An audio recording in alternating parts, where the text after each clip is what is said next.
呢本書係我自己整嘅，睇下原創故事邱卓林。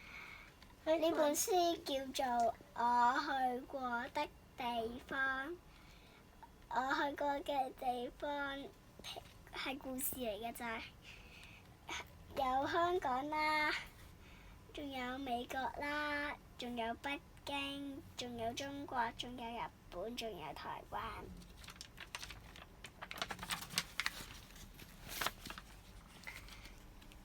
估下呢個係咩地方？呢個係日本。你睇下，有雪，仲有雲，仲有樹，仲有邱卓林媽媽，仲有雪人，仲有我。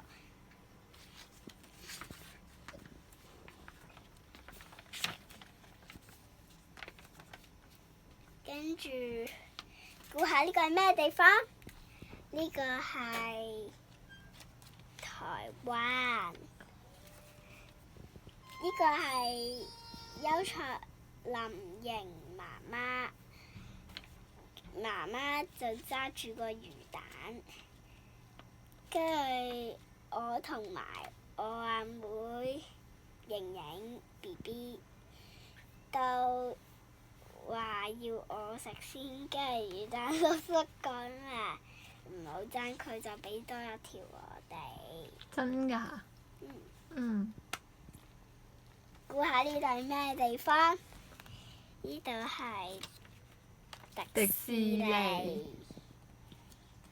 媽咪就揸住部相機講話耶，跟住我就又講耶，跟住阿妹又講耶咁樣。仲有 Mickey， 睇下。睇到。估下呢個係咩地方？叫妹妹估下。海洋公園。啱啦，呢個係海洋公園。呢個係媽咪，佢又講耶嘞喎，揸住部相機，因為佢好想快啲影我哋兩個，影我哋。跟我就好開心，因為以前阿妹未出世，所以我就冇講嘢，因為我未識講嘢嘅。未識講嘢。